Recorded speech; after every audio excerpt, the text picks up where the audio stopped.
নমস্কার, আমি রূপসী হালদার। আবার চলে এসেছি একটু নতুন পর্ব নিয়ে। পড়ছি আমৃত্যু ভালোবাসি তোকে, লেখনে তুলেছেন সালমা চৌধুরী। পর্ব 20, অতীত। আবিরের কাদম্বিনী নুপুরপুরের চঞ্চল পায়ে সারাক্ষণ খান বাড়িতে ছুটাছুটি করত, অথচ আবির সামনে আসলেই তার পা থেমে যেত, মুখ লুকাতো মায়ের আঁচলের নিচে। আবির খুব চেষ্টা করেছিল ললনার অভিমান ভাঙানোর, কিন্তু সেই প্রতিবার ব্যর্থ হয়েছিল। পড়তে গেলে, ঘুমাতে গেলে সেই চঞ্চল পায়ের নুপুরের শব্দ আবিরের হৃদয়ে ভেঙে চুরে চূর্ণ বিচূর্ণ করত। সেই ছুটাছুটি, যে চঞ্চলতা সে নিজের চোখে দেখতে পারে না, তার শব্দ কানে আসলে আকাশ ভেঙে পড়তো মাথায়। তাই খুঁড়িয়ে নিয়েছিল মেঘের পায়ের নুপুর। দেশ ছেড়ে যাওয়ার কিছুদিন পূর্বে তানভীরকে জড়িয়ে ধরে 2 বছরের জমাটবদ্ধ নীল পাহাড় ভেঙে অজরে কেঁদেছিল আবির। বোধশক্তি হবার পর সেটাই ছিল আবিরের প্রথম কান্না।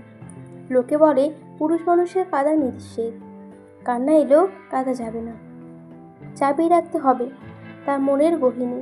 কিন্তু যখন জীবনের সবচেয়ে মূল্যবান জিনিসটা হারিয়ে যায় বা নিজের থেকেও প্রিয় ব্যক্তির সাথে দূরত্ব বেড়ে যায়, তখন পুরুষ মানুষ চাইলেও নিজেকে শক্ত রাখতে পারে না, অনুভূতি চেপে রাখতে পারে না।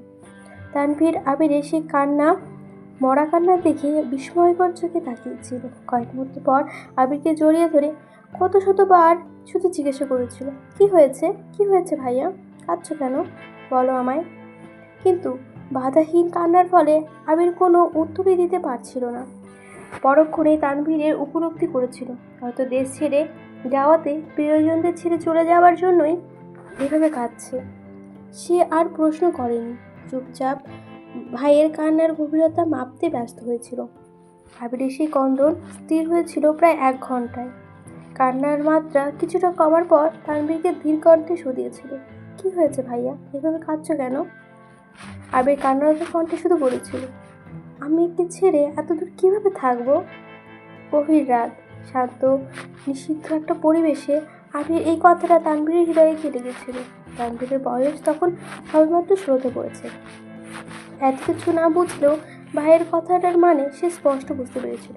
তানভীর ছোট্ট করে প্রশ্ন করেছিল, কে সে। আবেগ তখনও অঝরে খেলেই চলেছে। গলা খাকিয়ে দিয়ে ছোট্ট করে বলেছিল, মেঘ। তানভীর বিমোহিত নয়নে তাকিয়েছিল বেশ খানিকক্ষণ। এরপর ভাইকে শক্ত করে ছাদের ফ্লোরে বসে পড়ে। আবিরের অব্যক্ত প্রেমানুভূতি শুনেছিল। তানভীরের বাধা ছিল গুরু দায়িত্ব। একদিকে মায়ের পেটের বোন, অন্যদিকে চাচাতো ভাইয়ের নির্মল কান্না।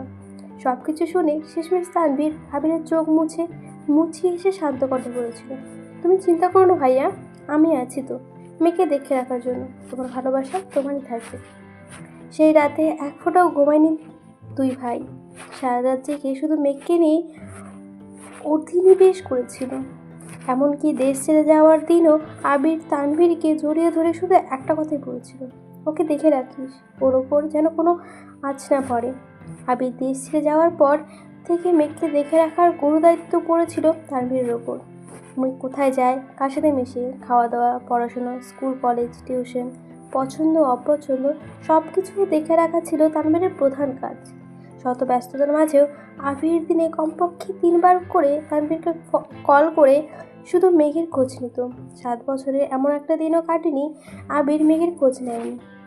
গত 7 বছরে মেঘের কোনো ছবি দেখেনি আবির। তানভীর অনেকবার বলেছে পাঠাতেও চেয়েছিল, কিন্তু আবির এক কথাই বলেছে, বেঁচে থাকলে দেশে ফিরে মেঘকে দেখব। আবির দেশে ফেরার দিন এয়ারপোর্টে আসার কথা ছিল। তানভীর আবিরকে জড়িয়ে ধরে কানে কানে বলেছে, আজ থেকে আমি রিল্যাক্স করব, তোমার বউ তুমি সামলাবে। আবির মুচকি হেসে বলেছিল, বউকে সামলাতেই তো 6 মাস আগে ফিরতে হলো। আবির চেয়েছিল আরও 6 মাস পর নিজেকে গুছিয়ে একেবারে আসতে, কিন্তু হঠাৎ অনাকাঙ্ক্ষিত ঘটনা ঘটল, যার প্রতিফলনে 6 মাস ওয়েট করা আবিরের পক্ষে সম্ভব হলো না। সেই ছেলেটার জন্য ছোট কাদম্বিনীর গায়ে হাত তুলেছিল আবির, যার জন্য তাকে 9 বছর যাবৎ প্রিয়সীর থেকে দূরে থাকতে হয়েছে। সেই জয় নামক ছেলে পুনরায় আবির্ভূত হয়েছিল মেঘের জীবনে। এইচএসসির পর মেঘকে যে কোচিংয়ে ভর্তি করানো হয়েছিল, সেই কোচিংয়ে জয়ে ভর্তি হয়েছিল, তা তানভীর আবিরকে জানিয়েছিল। জয় মেঘকে দেখার জন্য খুব চেষ্টা করেছিল, কথা বলার জন্য খুব চেষ্টা করেছিল, কিন্তু কোনোভাবে কোনো সুযোগ হচ্ছিল না। কোচিং থেকে আবিরকে তা জানানোর পর ছেলের ব্যাচ টাইম চেঞ্জ করে দেওয়া হয়েছিল আবিরের কথা। তারপর তানভীরও কয়েকদিন মেঘকে কোচিং আসতে দেয়নি এবং নিয়েও আসতো যখন দিয়ে যেত, কিন্তু তাতে কোনো লাভ হয়নি। ওই ছেলে মেঘের ব্যাচ টাইমের আগে পরে কোচিংয়ের সামনে দাঁড়িয়ে থাকতো। আবির তানভীরকে ওই ছেলে সম্পর্কে খোঁজ নিতে বলে। দিন শেষে জানতে পারে এই ছেলেই ছোটবেলার সেই জয়। এটা জানা মাত্র আবিরের মাথায় রক্ত উঠে যায়।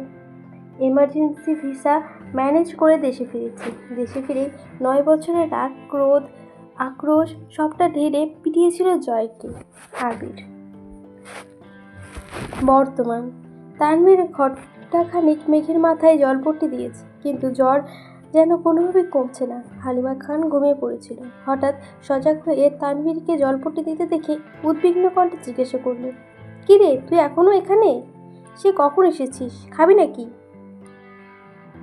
তানভীর ছোট্ট করে বলল, খিদে নেই। হালিমা খান পুনরায় বলল, আবিরও মনে হয় খায়নি, দুই ভাই মিলে খেয়ে নিয়ে যা।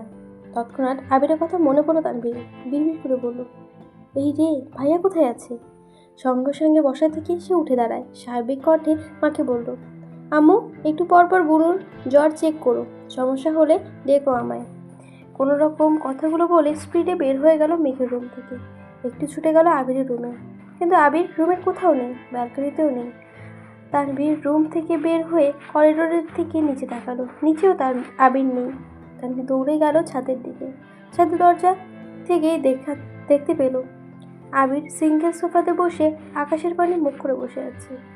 এক মুহূর্ত দেরি হলো না তানভীর বৃষ্টির মধ্যে আবির কাছে দৌড়ে গেল। ছোটাছুটির ফলে তানভীরের শ্বাস নিতে কষ্ট হচ্ছে। কয়েকবার ঘন ঘন শ্বাস ছেড়ে আবিরকে ডাকল, ভাইয়া, বৃষ্টির মধ্যে বসে আছো কেন? রুমে চলো। আবির আকাশের দিকে দৃষ্টি রেখে শক্ত কণ্ঠে উত্তর দিল, তুই রুমে যা। তানভীর পুনরায় বলল, প্লিজ ভাইয়া, রুমে চলো। কি পাগলামি শুরু করেছো তোমরা? আবির ক্রোধান্বিত কণ্ঠে জবাব দিল, আমার জন্য মেঘের আজ এই অবস্থা, আমার মরে যাওয়া উচিত। আবিরের উদ্বেলিত কথায় তানভীরের প্রচণ্ড রাগ হলো। রেগে ফুঁসতে ফুঁসতে বলল, তোমাদের মরতে হবে না, আমি মরে যাই, তাতেই তোমাদের শান্তি হবে। আবির ধমকে স্বরে বলল, তানভীর। তানভীর ধীর কণ্ঠে বলল, আমাকে ধমকাচ্ছ কেন? বুনু না হয় অবুঝ, পাগলামি করে ফেলেছে, তাই বলে তুমিও তো পাগলামি করছো ভাইয়া। তোমার কি এমন কাজ করা মানাচ্ছে? একটু থেমে রাশভারী কণ্ঠে পুনরায় বলল, রাকিব ভাইয়া তোমার অবস্থা দেখে ভয় পেয়ে আমার কল দিয়েছিল। তুমি যদি স্ট্রং না থাকো তাহলে মেয়েকে কি সামলাবে বলো? তুমি তো জানো ভাইয়া, আমার জীবনে মেয়ে আর তুমি সবচেয়ে কাছের মানুষ। তোমার বা মেয়েকে কিছু হলে আমি বাঁচতে পারবো না। প্লিজ পাগলামি করো না, রুমে চলো। প্রথম কথাগুলো শক্ত কণ্ঠে বলেও শেষ কথাগুলো বলার সময় তানভীরের গলা ভিজে আসছিল। আবির যেন বিঘ্নের মতো ন্যায় বসেই আছে। তানভীর বেশ কিছুক্ষণ শান্ত কণ্ঠে আবিরকে বুঝিয়ে রুমে নিয়ে গেছে। আবিরকে শাওয়ার নিতে ঢুকিয়ে তানভীরও নিজের রুমে গিয়ে ফ্রেশ হয়ে এসেছে। আবিরের মুখোমুখি তানভীর বসেছে। ছাদে অন্ধকার থাকার কারণে আবিরের অভিব্যক্তি বুঝে যায়নি। আবিরের চোখ মুখ ফুলে আছে, দেখে বোঝা যাচ্ছে বেশ খানিকক্ষণ সময় কেটেছে। তার উপর বৃষ্টি, এখনও চোখ টকটকে লাল হয়ে আছে। তানভীর আবিরের হাতটা সামনে এনে ওপাশ এপাশ ঘুরিয়ে দেখল, হাতের অবস্থা খুব খারাপ। তানভীর ওষুধের বাক্স থেকে একটা মলম বের করে অল্প অল্প করে লাগিয়ে দিচ্ছে। আবির দাঁতে দাঁত চেপে সহ্য করছে। গত 1 ঘন্টা যাবৎ আবিরকে বুঝিয়ে তানভীর রুমে এনেছে। এখন কোনোভাবে রিজেক্ট করা যাবে না। তানভীর যথেষ্ট শান্ত আর হাস্যোজ্জ্বল একটা ছেলে, তবে রাগ উঠলে কেমন যেন গম্ভীর হয়ে যায়। আবিরের হাতে মলম লাগিয়ে তানভীর আস্তে করে বলল, ব্যান্ডেজ করে দেবো ভাইয়া? আবির স্বাভাবিক কণ্ঠে জবাব দিল, ব্যান্ডেজ লাগবে না, করা থাকলে তাড়াতাড়ি ঠিক হবে। তানভীর স্বাভাবিক কণ্ঠে বলল, ভাইয়া খাবে না? আবির গম্ভীর কণ্ঠে উত্তর দিল, না। তানভীর কোমল কণ্ঠে বলল, প্লিজ ভাইয়া, চলো না খেয়ে দিতে যাই। আবির নিজের কণ্ঠে জানালো, আমি খাবো না বললামই তো, তুই খেয়ে নে। তানভীর বুঝতে পারলো ভাইয়াকে জোর করে কোনো লাভ হবে না, তাই চুপচাপ রুম থেকে বেরিয়ে চলে গেল। আবিরকে বাকি রাত কাটলো বেলকনিতে দাঁড়িয়ে। ধীরে ধীরে ভারী বর্ষণ কমেছে। ঝিমঝিম বৃষ্টি একসময় কমেছে। ফজরের নামাজ পড়ার পর আবির বাসা থেকে বেরিয়ে গেছে। ফিরেছে ঘন্টা 2 পর। প্রতিদিন সকালবেলা নিচে রান্না আর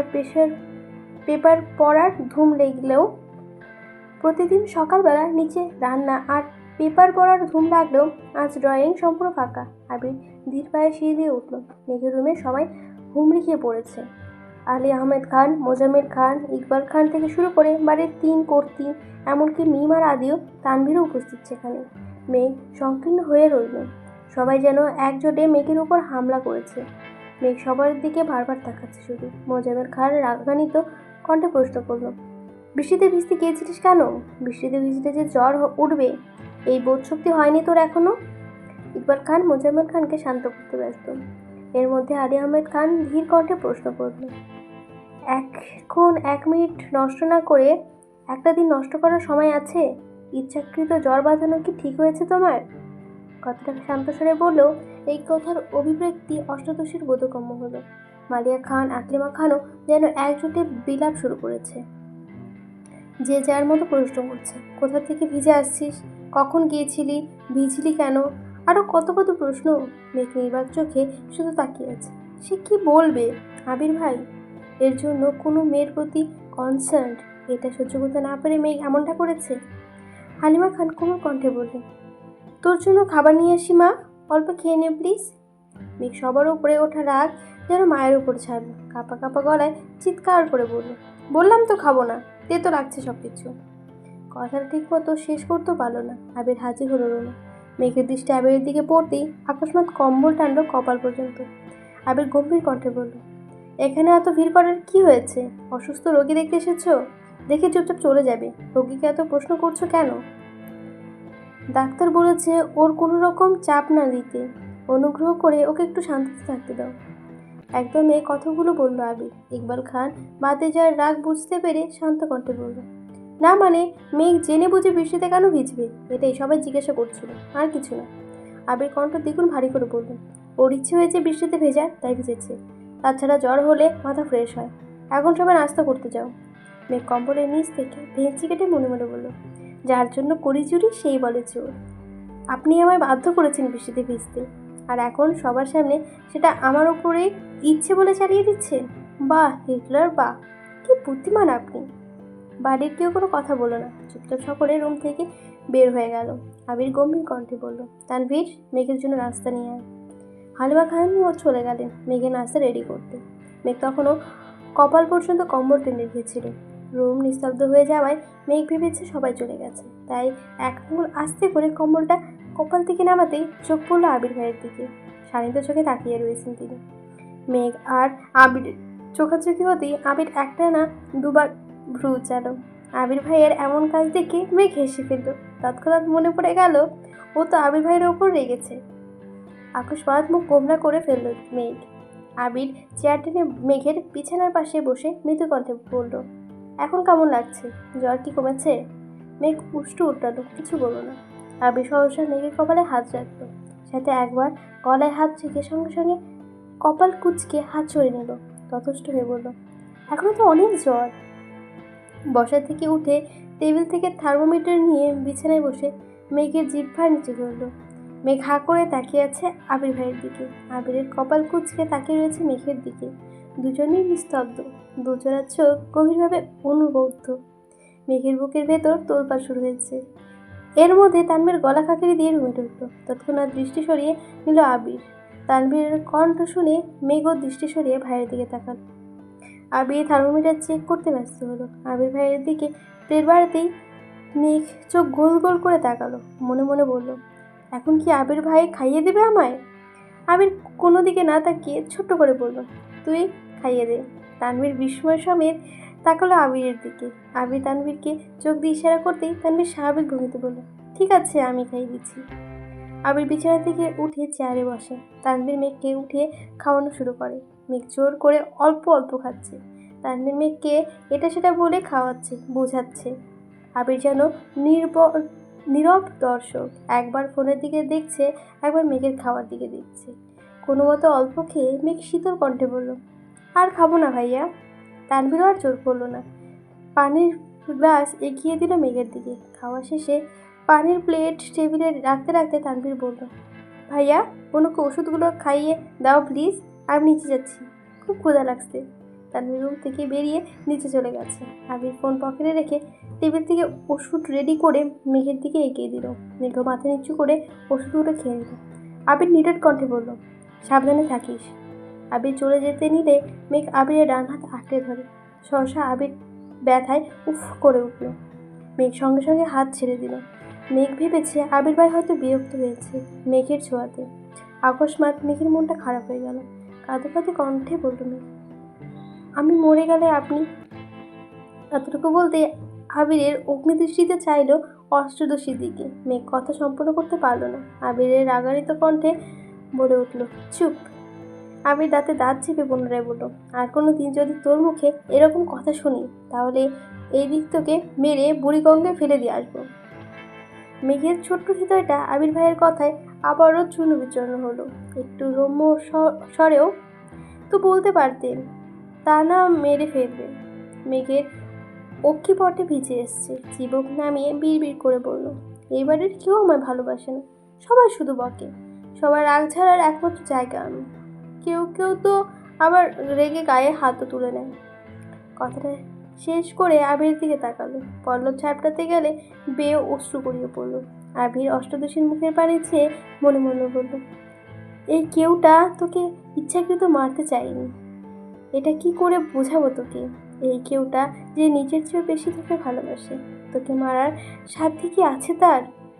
আমি পারছি না তোকে বুকে জড়িয়ে চিৎকার করে বলতে যে তুই আমার সব কিছু, তোকে ছাড়া আমি নিঃস্ব। আবির বিছানার পাশে বসে গলা খাকারি দিয়ে তপ্ত স্বরে বলল, তুই হয়তো জানিস না, কারো জীবনের অপ্রকাশিত উপন্যাস তুই, কারো সুখরিতার একমাত্র কারণ তুই। তোর এই চোখের চাহনি কারো নব্য স্বপ্নের সূচনা।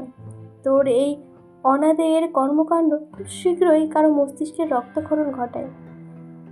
সময় থাকতে সাবধান হয়ে যাবে। মেঘ বিস্ময়কর দৃষ্টিতে চেয়ে রইল। জ্বরের ঘোরে কথাগুলো মানে বুঝলো কি না সেটা জানেনি। মেঘ কণ্ঠ খাতে নামিয়ে বলল, কার? আমি দীর্ঘশ্বাস ফেলে প্রখর স্বরে বলল, তোর বাবা মায়ের। নিজের মনের ভাব চূর্ণ হয়ে আর মামুনির ওপর চাপিয়ে দিয়েতে বাধ্য হলো আবির। মেঘ অক্ষি পল্লব ঝাপটে বৃহৎ নয়নে চেয়ে আছে আবিরের দিকে। আবির ঠান্ডা কণ্ঠে বলল, আর কার ভালোবাসার প্রয়োজন তোর? তোর আব্বু যেখানে তোর সাথে প্রয়োজনীয় বাইরে কোনো কথা বলে না, সেখানে তোর ইচ্ছে অনিচ্ছে নিয়ে ভাবে। আমার ভালোবাসা আশা করি তোকে বোঝাতে হবে না। কাকামণি কাকিয়া তো ওদের সন্তানের থেকেও তোকে বেশি আদর করে। চাচ্চু আর মামনির কথা কি বলবো তোকে? চাচ্চু আর মামনির খুব শখ ছিল একটা মেয়ে বাবুর। তোর জন্মের পর দুজন খুশিতে এত কান্না করেছে যে এলাকার মানুষ ভেবেছিল এ বাড়ি থেকেও মরে গেছে। তানভীর ছেলেও এতটা গুরুত্ব পায়নি যতটা গুরুত্ব তুই চাচ্চু আর মামনি থেকে পাস। তানভীর জীবনে বাবা মায়ের পরেই তোর স্থান। মেয়ে মা দিয়ে তো তোরই ভক্ত। খানবাড়িতে তোর যতটুকু অগ্রাধিকার রয়েছে আমাদের কারোই নেই। আর কার ভালোবাসা চাস তুই? একসঙ্গে কথাগুলো বলে আবির থামলো, তারপর দীর্ঘশ্বাস ছেড়ে বলল, উল্টোপাল্টা কথা ভেবে নিজেকে কষ্ট দেওয়া বোকামি ছাড়া কিছুই না। মেয়ে ডাগর ডাগর চোখে তাকিয়ে চিন্তিত কণ্ঠে শুধালো, আপনার কথা বললেন না কেন? মেঘের প্রশ্ন শুনে আবির ঢোক গিলে কপাল কুচকালো, তারপর শান্ত কণ্ঠে বলল, তোর এখন রেস্ট নেওয়া প্রয়োজন। আবির চেয়ার থেকে উঠতে নিলে মেঘ আবিরের ডান হাতের দু আঙ্গুল আঁকড়ে ধরে। সঙ্গে সঙ্গে আবির দাঁত খিচে চোখ বন্ধ করে ফেলে। মেঘ সহসা আবিরের ডান হাতের দিকে চাইল। আবিরের হাতের কাটার অংশ চাপ পড়ায় রক্ত বেয়ে হচ্ছে। সঙ্গে সঙ্গে হাত ছেড়ে দেয় মেঘ। মেঘ আর্তনাদ করে বলল, আবির ভাই, আপনার হাত এতটা কেটেছে কিভাবে? আবির তপ্ত স্বরে শুধু বলল, এমনি। আর কিছু না বলে রুম থেকে বেরিয়ে যায়। মেঘ নির্বাক চোখে তাকিয়ে আবির ভাইয়ের প্রস্থান দেখল। মেঘের মনে পড়ল মেইন গেটের পাশের দেওয়ালে ঘুষি দেওয়ার কথা। ধরে নিল এর ফলে আবির ভাইয়ের হাত কেটেছে। অষ্টদশী জানতেও পারল না তাকে থাপ্পড় দেওয়ার অপরাধে আবির কত শত ঘুষিতে নিজেকে আহত করেছিল। গতকালের ঘটনাগুলো পরপরই মনেই হতেই মেঘের নিজের ওপর বড্ড রাগ হলো। আবির ভাইয়ের অনুভূতি জানতে চাওয়ায় কি দরকার ছিল? রেগে নিজের গালেই থাপ্পড় দিতে ইচ্ছে হলো মেঘের। আবির ভাই জানাদাবুকে পছন্দ করলে মেঘের এই ব্যাপারে কোনো অনুভূতি থাকবে না, এটাই তো স্বাভাবিক। আবিরের সাথে এই জীবনে কখনো মেঘের সুসম্পর্ক ছিল বলে মনে পড়ছে না মেঘের। এই হিটলার স্বভাবের ব্যক্তির জন্য আজ সে জ্বরে ভুগছে, এটা ভাবতে মাথায় রক্ত উঠেছে যেন। আবির মেঘের রুম থেকে বেরিয়ে নিজের রুমে গেল। একটা তালা নিয়ে ছাদের গেটে তালা ঝুলিয়ে দিল। এরপর নাস্তার টেবিলে চলে গেল। ততক্ষণে নাস্তা টেবিলে ফাঁকা হয়ে গেছে। তিন কর্তি রান্নাঘরের কাজ করছে আর সেটা নিয়ে কথা বলছে। আবির রান্নাঘরের সামনে গিয়ে রাশভারী কণ্ঠে বলল, ছাদের গেটটা তালা দিয়ে দিয়েছি। তোমাদের কারো ছাদের প্রয়োজন হলে আমার রুম থেকে চাবি নিয়ে যেও। আকলিমা খান চিন্তিত কণ্ঠে শুধালেন, মেকি রাতে ছাদে উঠেছিল ভিজতে? আবির ওপর নিচ মাথা দোলালো শুধু। মালিয়া খানের দিকে তাকিয়ে বললেন, যে মেয়ে ভূতেও ভয় পায়, সন্ধ্যার পর বৃষ্টি হলে কানে আঙুল দিয়ে বসে থাকে, সেই মেয়ে এত রাতে ছাদে গেল কীভাবে? হালিমা খান নির্বাক চোখে তাকিয়ে রইল মালিয়া খানের দিকে। এই প্রশ্নের উত্তর ওনার কাছেও নেই। আবির কণ্ঠেও দ্বিগুণ ভারী করে বলল, তোমাদের এসব নিয়ে গবেষণা করতে হবে না, যাওয়ার হয়ে গেছে। মেয়েকে এই বিষয় নিয়ে আর কোনো প্রশ্ন করো না। ছাদে না যেতে পারলে এমন কর্ণকাণ্ড আর ঘটতে পারবে না। এই টপিক এখানেই শেষ। আবির চুপচাপ নাস্তা করে নিজের রুমে চলে গেছে। তানভীরের সারাদিন কাটলো চায়ের উপর চা খেতে খেতে। আবিরের জন্য ঘণ্টাখানেক তানভীরকেও বৃষ্টিতে ভিজতে হয়েছিল, যার ফলস্বরূপ গলা ব্যথা, সর্দি উপক্রম হয়েছে। বিকেলে আবার এমপির সম্মেলনে যেতে হবে, তাই চা কফি খেয়ে গলা ঠিক রাখছে। দুপুরে খাবার খেয়ে বেরিয়ে পড়েছে সম্মেলনের উদ্দেশ্যে। আবির সারাদিনেও রুম থেকে বের হলো না। 3টার দিকে মালিয়া খান আদিকে পাঠিয়েছিল ডাকার জন্য, কিন্তু আবির ঘুমাচ্ছে দেখে আদি দরজা থেকে চুপচাপ চলে এসেছে। আরও কিছুক্ষণ পর বাধ্য হয়ে মালিয়া খান নিজেই সিঁড়ি দিয়ে উঠে গেলেন ছেলের রুমে। দরজা থেকে একবার আবিরকে ডাকলো, কিন্তু কোনো সাড়া নেই। মালিয়া ছেলের কাছে গিয়ে বাহুতে হাত দিতে আটকে উঠলেন। জ্বরে আবিরের গা পুড়ে যাচ্ছে, ডান হাত ফুলে গেছে কনুই পর্যন্ত। মালিয়া খান এই যে ছেলেকে ডাকছে। আবির জ্বরের ঘরে কিছু বলতে পারছে না।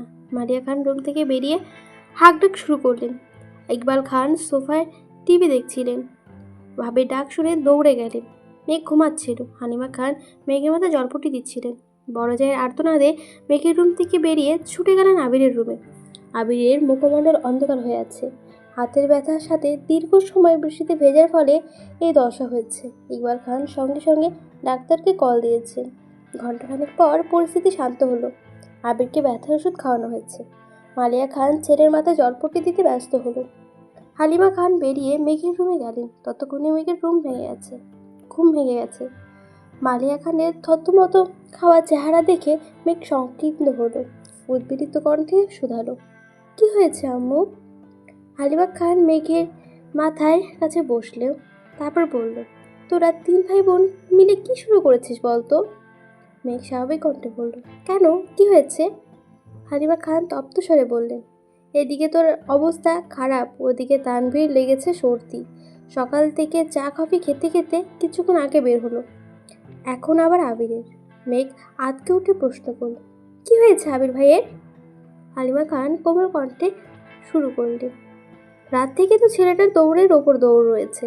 বৃষ্টিতে ভিজিয়ে অফিস থেকে এসেছে, তারপর তোকে ছাদ থেকে রুমে এনেছে, ডাক্তার এনেছে ডেকে, আবার ডাক্তারকে ওষুধ দিতে নিয়ে গেছে। এভাবেই যেন হাত কেটেছে কিভাবে তার, সেই হাত ফুলে ব্যথায় এখন জ্বরে উঠতে পারছে না, চোখ খুলতে পারছে না ছেলেটা। মেঘ মায়ের দিকে ড্যাপ ড্যাপ করে তাকিয়ে আছে আর মনে মনে ভাবছে, আবির ভাইয়ের জ্বর। পর্বটা এখানে শেষ হয়ে গেল। কেমন লেগেছে অবশ্যই জানাবেন। ভালো লাগলে অবশ্যই লাইক করুন, সাবস্ক্রাইব করে দেবেন। আজকে ধন্যবাদ।